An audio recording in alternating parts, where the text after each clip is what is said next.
다시 타오르는 불꽃, 다시 타오르는 불꽃이라는 제목으로 하나님 말씀 증거하도록 하겠습니다. 스바냐 선지자의 소개가 1절에 나오는데 참 특이합니다. 우리가 선지서를 쭉 보면은 되게 선지서는 간단합니다. 자기소개를 그냥 선지자 이름만 딱 설명하고 나오는 게 8번 나오고요. 그 다음에 아버지 이름만 간단히 누구의 아들 이렇게 나온 게 5번 나오고, 근데 딱 여기 한 군데만 4대 조상까지 설명이 되어 있습니다. 자세한 족보가 소개되어 있는 것이 스바냐가 유일하다는 것입니다. 왜 그럴까? 이 메시지가 있다고 생각합니다. 왜 그럴까? 1절 한번 다 같이 읽겠습니다. 시작. 아몬의 아들 유다 왕 요시아의 시대에 스바냐에게 임한 여호와의 말씀이라. 스바냐는 히스기야의 현손이요 아마라의 증손이요 그달의 손자요 구시의 아들이었더라.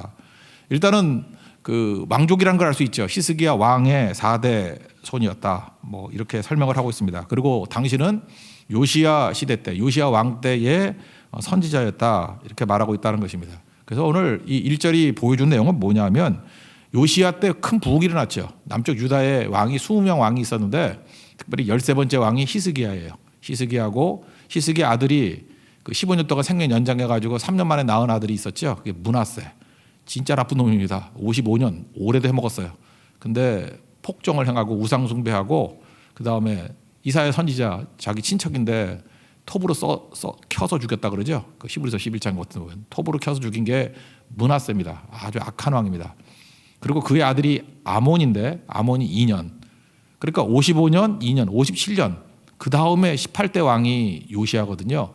그러니까 요시야가 나오기 전까지 57년 동안 어마어마한 우상 숭배와 문제투성이었다라는 것입니다. 그런데 이걸 지금 설명해 주고 있는 거예요. 그런데 요시야라는 마지막 불꽃, 이런 새로운 불꽃이 막 타오르게 된 이유가 뭐냐? 그게 바로 스바냐 선지자가 있었기 때문이다. 이렇게 설명하고 있는 것입니다.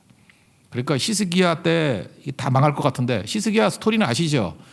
저는 히스기야 뭐 지지난주에도 말씀드렸던 것 같은데 나 별로 안 좋아하는 왕이다 그랬잖아요. 누가 묻더라고. 왜 히스기야를 안 좋아하세요? 그러는데 설명을 해드리면 이렇죠. 히스기야가 원래는 아수르 군대가 와가지고 사네비의 군대가 예루살렘 포위했을 때 뭐 기도했더니 18만 5천 다 죽여버리죠. 기도로 승리한 사람. 또 자기가 죽을 병 걸렸다 그러니까 또 면벽하고 기도했더니 또 15년 연장이 되고, 그럼 참 믿음의 왕이고 기도의 왕인데 뭐 대단하지 않습니까? 근데 그 다음이 문제죠. 말년에 당시에는 그렇게 강한 나라가 아니었어요. 그 바벨론이 막 떠오르는 나라였는데 아직 약한 나라라고 인정이 돼 있다고. 바벨론 사신이 왔을 때 온갖 것 다 자랑하죠. 보물도 다 보여주고 무기도 다 보여주고. 그래서 그 중요한 메시지가 있죠. 자랑하면 빼앗긴다. 절대 자랑하지 마십시오. 자랑하면 다 빼앗긴다고. 그래서 이사야 선지자가 와가지고 히스기야한테 이렇게 얘기를 합니다. 그 열왕기하 20장 19절 같은데 보면은 이제 왜 그런 이상한 짓을 했냐고. 그러면서 하나님께서 내 재물 것 다 빼앗기게 만들고 후손들 포로로 다 끌려가고 네 후손들은 환관이 될 것이고 하여튼 이렇게 된다고 이렇게 얘기를 합니다. 그러면 어떻게 해야 돼요? 그냥 무릎을 꿇고 회개하면서 죽을 죄를 졌습니다. 그죠? 하나님의 뜻을 돌이켜 주십시오. 이래야 마땅한 거 아니에요? 근데 히스기야는 어떻게 하느냐 하면은 괜찮대요. 그러면서 뭐라고 얘기하냐? 내가 사는 날 동안에 태평이 있고 진실이 있을진데 그게 어찌 선하지 않으리요. 뭐 문제 없어 이러고 그냥 넘어가 버렸다는 거예요. 그러니까 악한 왕이죠. 후손들에게 짐을 남겨두고 후손들에게 빚을 남겨두고 떠나가는 그런 조상이 돼버렸잖아요. 그러니까 결국은 유다가 왜 망했느냐? 히스기야 때문에 망한 거예요. 그러니 기도가 없고 이렇게 자기 개인주의적인 신앙이죠. 내 살아 생전에 문제 없으면 문제 없다 그런 거죠. 그러니까 그 이후에 악한 왕이 나오는 거 아니에요. 아들이 므낫세 정말 개차반이 나오고 아몬 뭐 이거 별것도 아니에요. 악한 왕인데 2년밖에 못했어요. 그리고 끝나버릴 것 같은데 하나님께서 마지막 불꽃으로 누굴 보내준 거예요? 요시야를 보내줬다는 거예요. 13대 히스기야, 14대 므낫세, 15대 아몬, 16대 요시야. 그리고 아들 3명과 그 다음에 손자 하나가 4명 있었다 그랬죠. 그래서 남쪽 유다는 20명의 왕으로 끝이 나요. 마지막 시드기야로. 근데 마지막 불꽃은 어디였느냐? 요시야에서. 요시야. 하나님께서 여기서 살려주는 은혜. 이 요시야의 부흥이 일어났던 이유가 뭐냐? 거기서 잘 설명이 안 되는데 스바냐였다는 거예요. 스바냐라는 불꽃을 줬기 때문에 하나님께서 그를 일으켜 주셨다. 그래서 1절 설명이 이렇게 길게 됐다는 것입니다. 그러면 요시야라는 불꽃이 일어났던 이유가 뭐냐? 그게 스바냐의 핵심이에요. 우리 가운데도 이렇게 조상적부터 뭐 나쁜 거 물려받고 상황이 너무너무 안 좋고 침체기에 놓여 있고 사실 저주 아래에 놓여 있는 우리들이 다시금 뜨거운 불꽃 가운데 일어설 수 있는 길이 어디 있느냐. 요시야라는 불꽃이 내가 되는 방법이 뭐냐. 내가 요시야 되면 되잖아요. 불꽃을 일으키면 되잖아요. 그게 스바냐서라고요.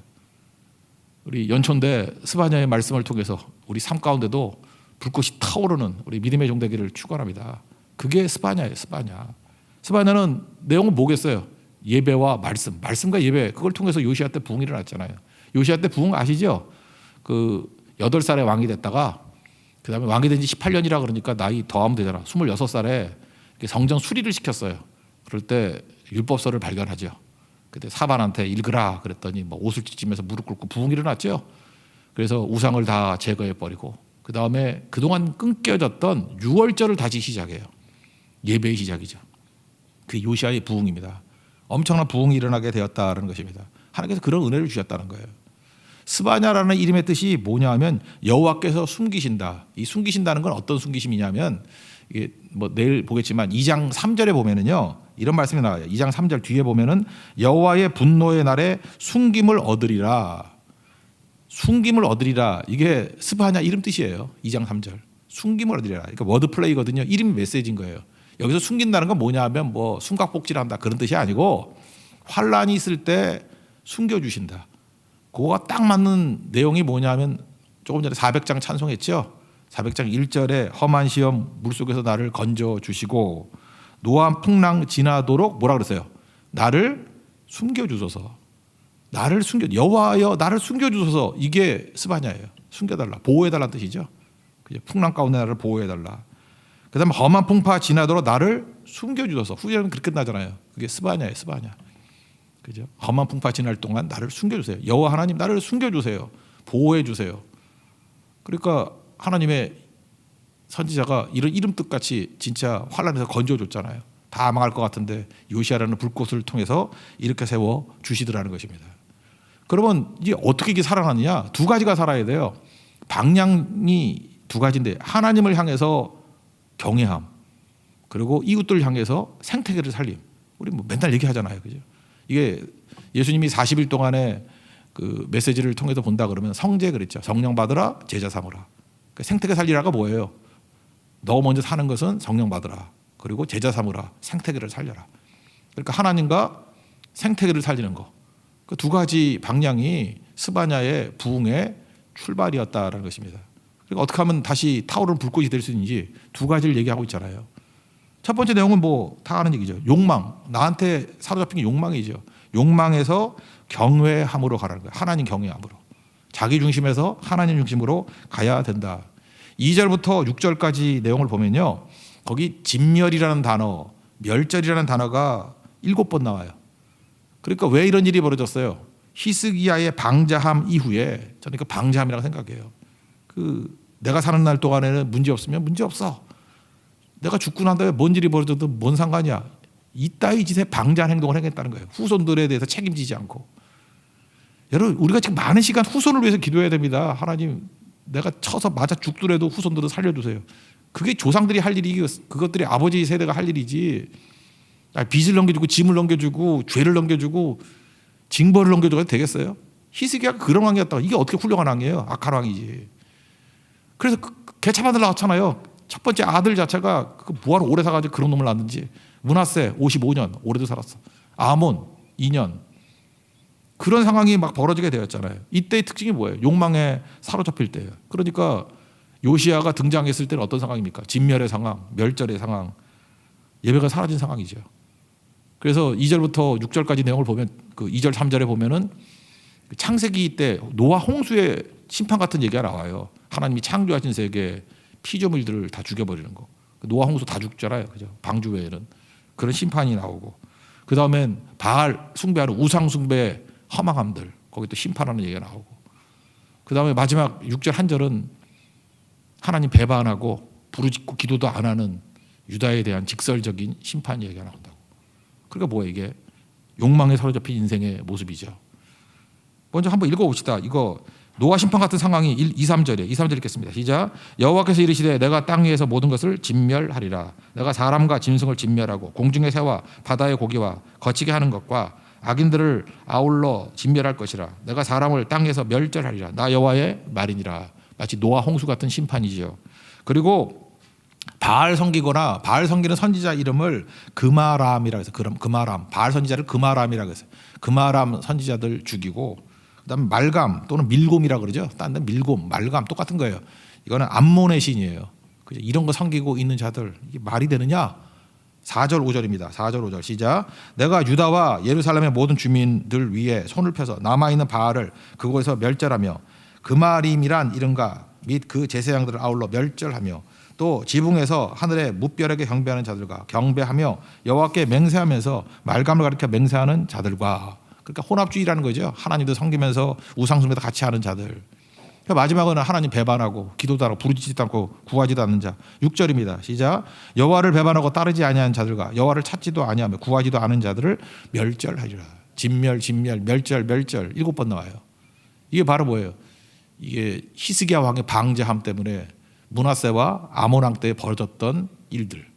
하나님의 진멸하는 심판만 기다리고 있다, 그런 얘기죠.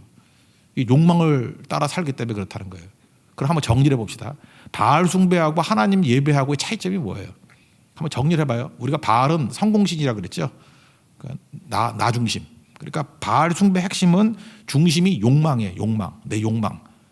지금도 예수를 믿어도요, 내 욕망 중심으로 믿으면 그거 바알 종교예요. 반면에 하나님이 되면 하나님은 경외함이죠.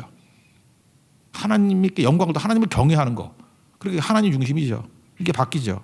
그러다 보면은 잘 보세요. 욕망이 중심이 되면 어떤 식으로 신앙생활이 가겠어요? 일단은 히스기야 같은 개인주의가 팽배하겠죠. 나밖에 모르잖아요, 신앙생활 할 때. 그러니까 배타적이죠. 나만 복 받으면 되죠. 나만 부자 되면 되죠. 나만 건강하면 되죠. 나만 형통하면 되죠. 옆에 있는 형제 자매들 관계없죠. 배타적이고. 그러다 보니까 옆에 있는 형제가 더 잘한다 그러면 경쟁적이 되죠. 우리 한국 기독교 안에 드린 게 없나요? 배타적인 거. 옆 교회가 안 된다 그러면 막 즐거워하고, 막 교회가 교회를 공격해서 막 깰라 그러고. 그게 뭐야? 배타적이고 경쟁적이. 그게 무슨 교회야? 그거 왜 그래요? 바알이 있기 때문에 그게 중심이에요. 바알은 나 중심이거든요. 나만 잘 되면 돼요. 그리고 옆에 있는 성도가 잘 되는 것도 꼴 보기 싫어. 괜히 시기 질투심 생기고. 이게 바알이에요. 바알. 욕망적이라고. 그래서 배타적이고 경쟁적이에요. 이게 이렇게 될 수밖에 없어요. 반면에 하나님 중심이 되면 하나님을 경외함이잖아요. 우리 하나님이고 우리 모든 사람의 하나님이 되시고 우리의 구원자 되시고 주와 그리스도가 되게 하셨다는, 예수님이 하나님이시고 우리 구원자가 되셔요. 경외해요. 우리가 주 경외함. 그러면 나도 구원받고 너도 구원받고 다 하는 거 아니에요. 포용적이죠. 하나님을 경외하는 데는 많으면 많을수록 좋죠. 여러분 예배 드릴 때 많으면 많을수록 좋죠. 나만 예배 드릴까 그런 사람 있어요? 막 가 집에 가 막 문 걸어 잠그고. 오히려 많이 오면 하나님 경외하는 데는 훨씬 힘을 받죠. 그래서 하나님을 경외하면은 이거는 포용적이에요. 자꾸만 전도하게 돼 있고 많은 사람이 오면 올수록 좋은 거예요. 그래서 협력적이에요. 도와야 돼요. 혼자서 찬양하는 것보다 여러 사람이 같이 찬양하는 게 좋고, 내가 기여하기를 원해요. 하나님께 같이 힘을 합쳐서 하나님을 경외하자. 영광을 돌리자. 그러니까 잘 보세요. 이게 중심 차이가 얼마나 큰지 알겠죠. 욕망 중심이 돼버리면 바알인데, 바알 종교의 특징이 욕망 중심인데, 이거는 뭐 자동적으로 어떻게 가느냐 하면은 배타적이고 경쟁적으로 갈 수밖에 없어요. 그래서 하나님께서 그런 제사 안 받겠다 그러잖아요.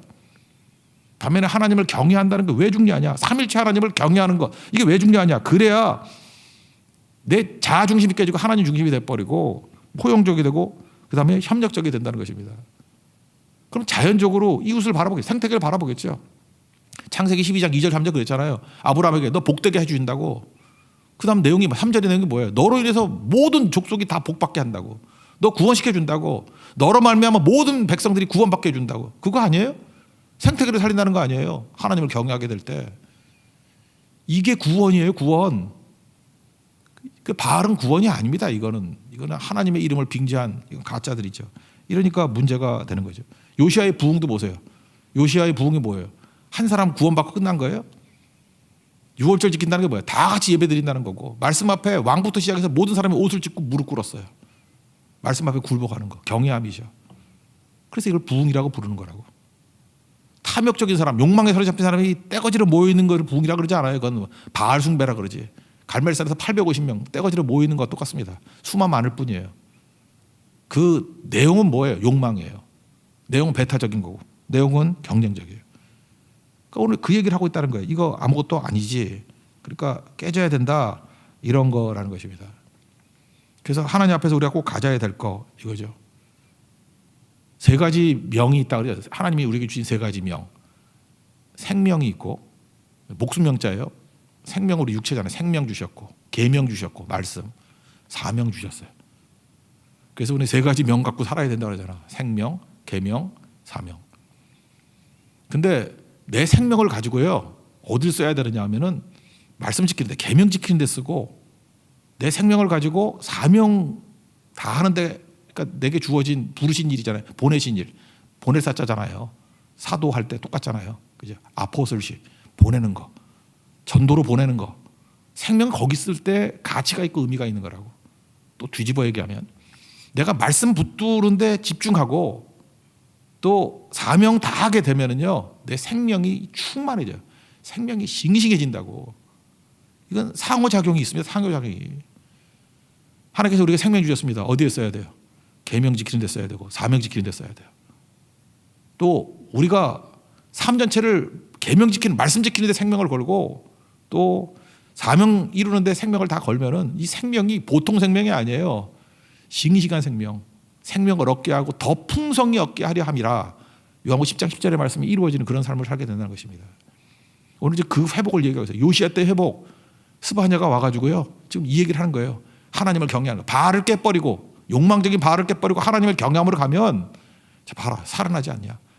산명이 다 사는 거야. 생명도 살고 그죠? 계명도 살고 사명도 사는 종이 된다. 그래서 다시는 목마르지 않다는 거죠.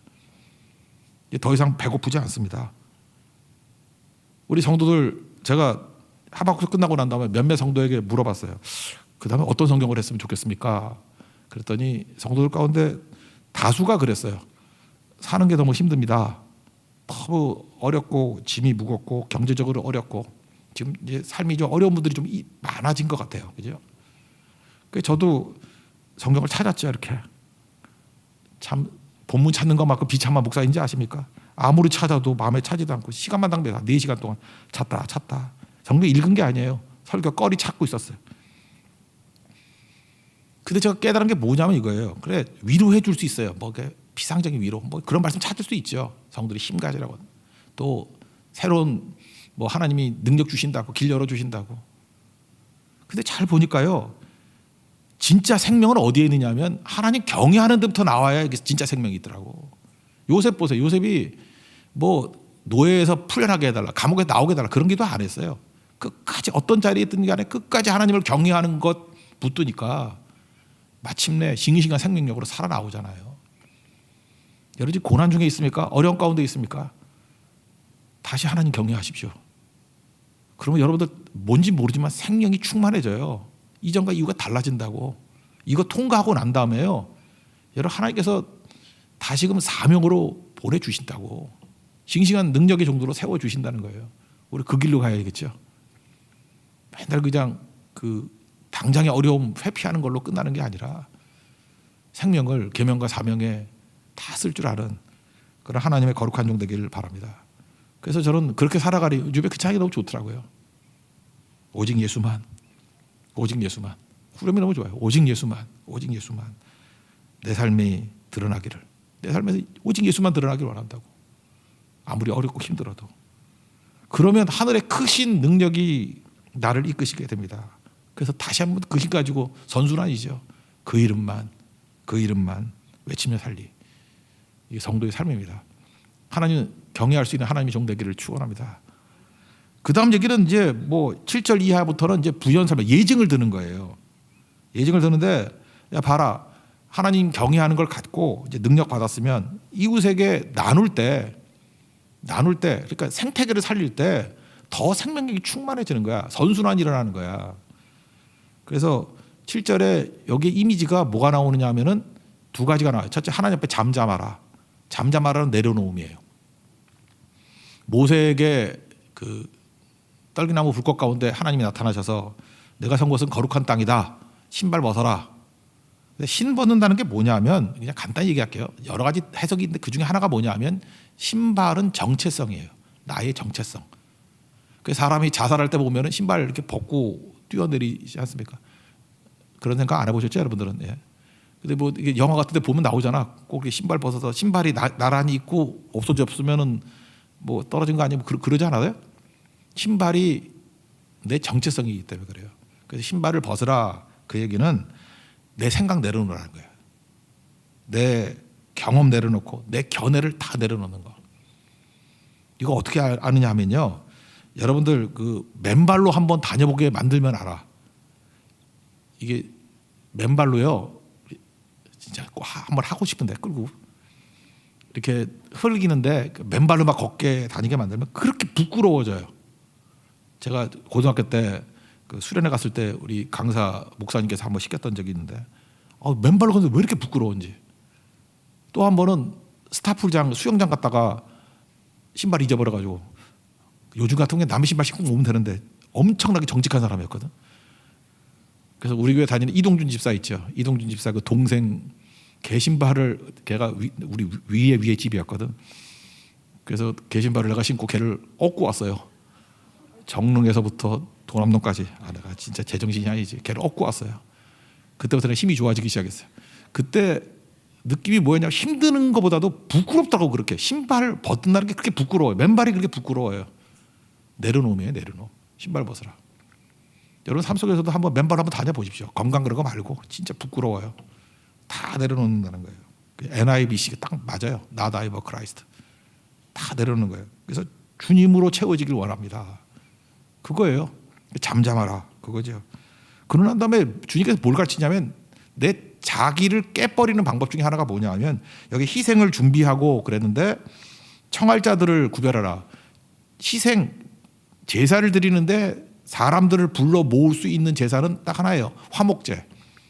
번제는요 100% 다 태워서 하나님께 드리는 거예요. 그래서 번제는 그 향기라 그러잖아요. 100% 다 태우는 거예요. 그래서 먹을 거 하나도 없어요. 근데 화목제는요 제사장도 나눠 먹고 온 백성이 다 같이 나눠 먹는 거예요. 그래서 화목제들이라. 화목제가 뭐예요? 나누는 거거든요. 전도하는 거거든요. 화목제는 전도하는 거예요. 나누는 거예요. 그래서 다 같이 사는 거죠. 7절 한번 읽겠습니다. 시작. 주 여호와 앞에서 잠잠할지어다. 이는 여호와의 날이 가까웠으므로 여호와께서 희생을 준비하고 그가 청할 자들을 구별하셨음이니라. 희생을 준비하고 이 희생은 화목제예요. 왜냐하면 청할 자들이 있기 때문에. 이 화목제의 특징은 뭐냐면요. 그날 다 먹어야 돼요. 레위기 7장 15절에 나오는데 감사함으로 드리는 화목제물의 고기는 드리는 그날에 먹을 것이요 조금이라도 이튿날 아침까지 두지 말 것이니라. 그러니까 예를 들어 화목제로 황소를 잡았어요. 황소를 잡았는데 800kg라고 합시다. 그럼 우리 집이 4식구인데 800kg를 내일 아침이 되기 전까지 다 먹으려고 하면 어떻게 먹어야 돼요? 한 사람당 200kg를 먹어야 돼요. 저 200kg 안 돼요. 몸보다 더 먹을 수는 없잖아. 그 200kg를 먹으려고 하면 어떻게 되죠? 우리 카톡 단체방에 연락을 해야죠. 오십시오. 아무리 봐도 여러분들 여자분들 오시면 안 돼요. 좀 고기 많이 먹는 김한성 1, 2, 3, 4 이런 사람들 데려와요. 그죠? 8인분 10인분 먹는 사람들 김한성 목사님한테 특별히 연락해가지고 그 비슷한 성향의 가족들 다 데리고 오세요. 그래야 800kg를 먹지. 어떤 건지 아시겠죠? 화목제물의 그 정신을. 이건 무조건 나누는 거예요. 혼자 처리가 안 돼요. 물론 가난하면 뭐 작은 거 드릴 수 있어요. 뭐 비둘기도 드릴 수 있고. 근데 그건 화목제가 될 수는 없잖아요. 전 그래서 그런 의미에서 여러분들 부자 되길 원해요. 여러분 인색하지 않고 하나님 앞에 화목제물로 좀 풍성히 드렸으면 좋겠어요. 우리 교회도 이렇게 풍성히 드리는 게 있었으면 좋겠어요. 그래서 진짜 800kg짜리 황소를 잡고 싶어요. 그래서 많은 사람 불러다가 나누는 거죠. 이건 데드라인이 있잖아요. 아침이 되기 전까지. 그러니까 정신없게 나눠야 돼요. 우리 작년에도 우리 교회 그랬어요. 그냥 교회에서 정신없게 나누려고 어느 데드라인을 딱 정해놓고 우리 선교지 돕고 누구 돕고 하니까 정해놓고 도우니까 막 엄청나게 도울 수도 있고 또 하나 특징이 뭔지 알아요? 이제까지 안 보이던 하나님의 사역들이 막 보이기 시작하고 하나님이 이끌어 가시더라고. 이 화목제 정신은 교회가 놓쳐서는 안 돼요. 반드시. 여러분 삶 속에도 이런 화목제 정신이 있기를 원합니다.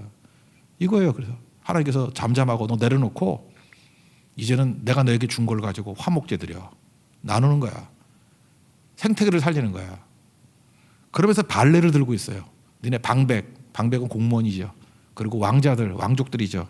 얘네들은 나누지는 않고 욕만 가지고 살았어. 바알 정신이 그거니까. 맨날 짓거 그러다가 내가 거지 만들 걸 뭐 이런 거예요. 그죠? 8절, 9절 한번 읽겠습니다. 시작.